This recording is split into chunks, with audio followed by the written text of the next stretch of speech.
अब बेटा ही नहीं रहा तो बहू और उसकी बेटी का रहना यहाँ नहीं बनता। भैया कल सुमन आ रही है, बड़ा मसला है। ऐसे वक्त में आप लोग साथ रहेंगे तो हमारा पक्ष मजबूत रहेगा।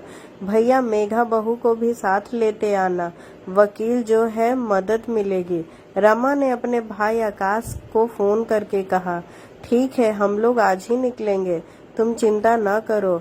आकाश अपनी पत्नी रेखा और बहू मेघा के साथ अपनी बहन के घर पहुंचते हैं। दरवाजा रमा के छोटे बेटे राहुल ने खोला। राहुल ने सबको सम्मान के साथ बिठाया। अंदर के कमरे से रमा आती है और अपने भाई के गले लगकर फूट फूट कर रोने लगी। रो मत बहन, जो होना था हो गया। जीवन मृत्यु हमारे बस में नहीं।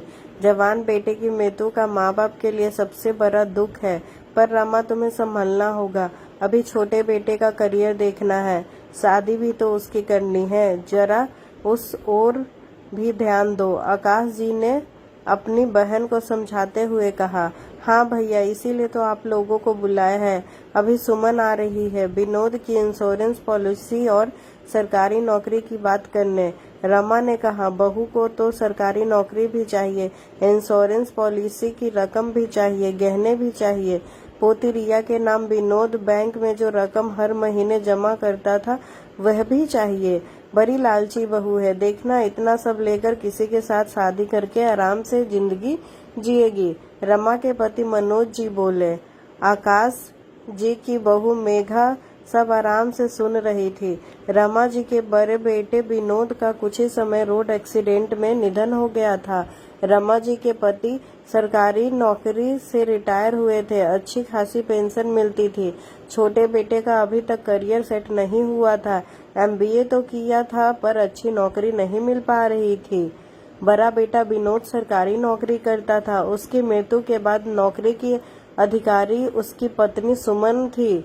विनोद की मृत्यु के बाद सुमन अपनी सूध बुध खो बैठी थी। बीच मझधार में उसका पति उसे छोड़ जो चला गया था। रमा जी चाहती थी कि सुमन अब मायके चली जाए, उसका यहाँ क्या काम है, क्योंकि उन्हें ना बहू से मुंह था ना ही पोती से। अगर बहू ससुराल में रहकर नौकरी करेगी तो उसकी बेटी को उन्हें संभालना पड़ेगा, जो वह कतई नहीं चाहती, क्योंकि बड़ी बहू तो उनके बेटे की पसंद की थी। अपने बेटे की खुशी के लिए रमा जी शादी के लिए तो तैयार हो गई थी, लेकिन बहू को कभी अपने दिल से नहीं अपनाया। रमा जी से सुमन को कभी प्यार और सम्मान नहीं मिला। सुमन के पिता ने भी अपनी हैसियत से अनुसार धूमधाम से शादी की, पर रमा जी को यह सब कम लगा। सुमन बहू बनकर ससुराल आ गई, उसने दिल से सबको अपनाया। उसने ससुराल की दहलीज पर कदम रखते ही अपनी जगह बनाने की कोशिश शुरू कर दी। उसको विश्वास था कि एक न एक दिन उसकी सासू माँ उसकी माँ बन जाएगी। विनोद भी परिवार की खुशी के लिए हर संभव प्रयास करता था। अपने छोटे भाई को शहर से बाहर भेजकर ग्रेजुएशन करवाया, पर उसके छोटे भाई को बड़े भाई की मेहनत की कोई कीमत नहीं थी। जरा भी पढ़ाई में ध्यान नहीं देता। उसके लिए तो नया शहर मौज मस्ती का जगह बन गया था, जहाँ उसके ऊपर नजर रखने वाला परिवार का कोई सदस्य नहीं था। शादी के 2 साल बाद सुमन ने खुशखबरी सुनाई। सुमन ने सोचा, भगवान ने मेरी सुन ली है, अब तो रमा जी उसके साथ नरमी से बर्ताव करेंगी, पर ऐसा नहीं हुआ। सुमन ने प्यारी सी बेटी को जन्म दिया। सुमन को लगा सब बहुत खुश होंगे, क्योंकि खानदान में 3 पीढ़ियों के बाद बेटी का जन्म हुआ था। पर यहाँ पर सुमन गलत थी। अरे पहला बच्चा तो बेटा ही होना चाहिए था, रमा जी ने कहा सुमन को। उनकी बात से बहुत दुख हुआ, पर पति विनोद प्यार करने वाला समझदार था, तो सुमन रमा जी की कड़वी बातों को दिल से नहीं लगाती। सुमन के जीवन में स्थिरता आई ही थी कि जिंदगी ने एक बार फिर से उसकी परीक्षा लेनी चाहिए। सुमन के पति की रोड एक्सीडेंट में मृत्यु हो गए। एक ही पल में सुमन के हाथ से सब कुछ छूट गया। ससुराल में उसे संभालने वाला कोई नहीं था। देखिए बहन जी, ऐसी हालत में उसका मायके में रहना ही उचित होगा। यहाँ ना तो वह घर संभालने की स्थिति में है और न ही बच्चे को संभाल पा रही है, रमा जी ने सुमन की मम्मी से कहा। सुमन के मम्मी पापा सुमन की स्थिति को देखते हुए उसे अपने साथ ले आए। मायके में मम्मी पापा भाई भाभी ने मिलकर सुमन का बहुत ख्याल रखा। अब वह अपनी बच्ची के लिए हर परिस्थिति का सामना करने के लिए तैयार थी। वह अपने ससुराल आने वाली थी अपना हक लेने। थोड़ी देर बाद सुमन अपने पापा के साथ ससुराल पहुंची है। सुमन के पिता ने हाथ जोड़ते हुए कहा, भाई साहब, आप लोगों का यह पुश्तैनी घर है, आपके पिताजी ने बनवाया था। अगर आप लोग घर में सुमन और अपनी पोती को रहने दे तो अच्छा रहेगा। अपने ही घर में अपनों के बीच में रिया की परवरिश हो जाएगी और सुमन को भी आसरा मिल जाएगा। नौकरी करके सुमन अपनी बेटी की परवरिश कर लेगी। नहीं भाई साहब, अब बेटा ही नहीं रहा तो बहू और उसकी बेटी का यहाँ रहना नहीं बनता, सुमन की सास ने स्पष्ट रूप से कहा। हालात को देखते हुए आप लोग घर के ऊपरी हिस्से में सुमन और अपनी पोती के रहने की व्यवस्था भी तो कर सकते हैं, सुमन के पिताजी ने कहा। नहीं भाई साहब, ऊपरी हिस्से में तो हमारा छोटा बेटा अपने परिवार के साथ रहेगा, सुमन की सास ने कहा। सरकारी नौकरी तो सुमन ले ही ली है, तो हम चाहते हैं कि विनोद के इंश्योरेंस के पैसे सुमन अपने छोटे बेटे के नाम पर कर दे, जिससे वह अपना छोटा मोटा बिजनेस शुरू कर देगा, सुमन के ससुर ने कहा। यह क्या कह रहे हैं आप? बिजनेस के लिए तो आप भी उसे पैसे दे सकते हैं, आपको रिटायरमेंट के समय तो बड़ी रकम मिलेगी, सुमन के पिता ने कहा। अरे वह पैसे तो हमें अपने बुढ़ापे के लिए रखना है। आजकल के बच्चों का क्या भरोसा, सही से बूढ़े माँ बाप की देखभाल करे ना करे, अपने पास कुछ रकम तो होनी चाहिए, आत्मविश्वास बना रहता है, सुमन के ससुर ने कहा।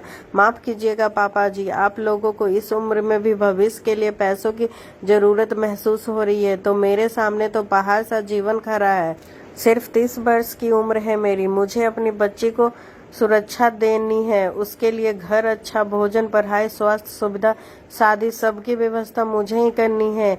मेरे भाई की भी 3 बेटियां हैं, उसके ऊपर भी काफी जिम्मेदारी है। आज तो सारा परिवार मेरे साथ है, पर कल क्या भरोसा, पग पग पर मुझे पैसों की जरूरत पड़ेगी। इंश्योरेंस के पैसे अपनी बेटी की उच्च शिक्षा के लिए सुरक्षित रखना चाहती हूँ, गहने बेटी की शादी के लिए, बैंक में विनोद जी बेटी के लिए जो बचत कर रहे थे उससे शादी में काम आ जाएगी। वैसे भी नौकरी तो मेरी काबिलियत को देखते हुए छोटी पोस्ट की मिलेगी, इसमें मुझे घर का किराया, राशन, बिजली बिल, दूध, सब्जी, बेटी की पढ़ाई, 10 प्रकार के और भी खर्चे होते हैं, सब छोटी सी तनख्वाह में पूरा करना होगा। इसीलिए मुझे पत्नी और माँ होने के नाते अपना पूरा हक चाहिए, सुमन ने आत्मविश्वास के साथ कहा। माफ कीजिएगा बुआ जी, फूफा जी, मैंने आप सभी की बातें सुनी और मेरे हिसाब से सुमन भाभी का फैसला बिल्कुल सही है।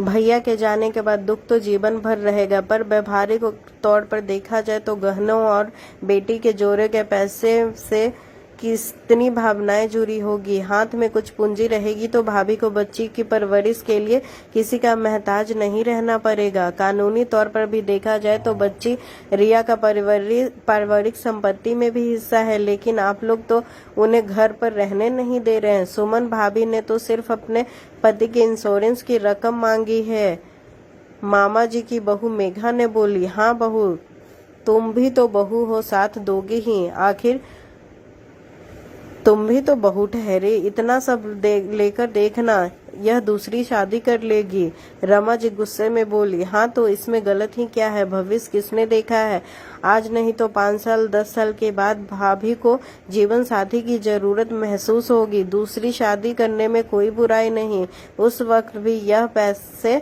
बच्ची की उच्च शिक्षा शादी में काम आ जाएगी। भाभी को अपनी बच्ची के लिए किसी के सामने हाथ नहीं फैलाना होगा, मेघा बोली। सुमन ने अपने सारे हक ले लिए, पर उसके ऊपर लालची स्वार्थी का टैग लग गया। छोटे बेटे की शादी के बाद रमा जी को सुमन की अहमियत समझ में आए। उन्होंने उसे वापस बुलाना चाहा, लेकिन स्वाभिमानी सुमन ने ससुराल वापस आने से इनकार कर दिया, लेकिन हर सुख दुख में अपने ससुराल वालों के साथ खड़ी रही। दोस्तों, आज भी हमारे समाज में देखने को मिलता है कि अगर कोई बहू अपने हक के लिए आवाज उठाती है तो उसे लालची स्वार्थी कहा जाता है, पर कभी अपने और अपने बच्चों के भविष्य के लिए स्वार्थी भी बन जाना चाहिए। सो ये कहानी आप लोग को कैसी लगी? हमें बेटे और बहू में कभी भी फर्क नहीं करना चाहिए।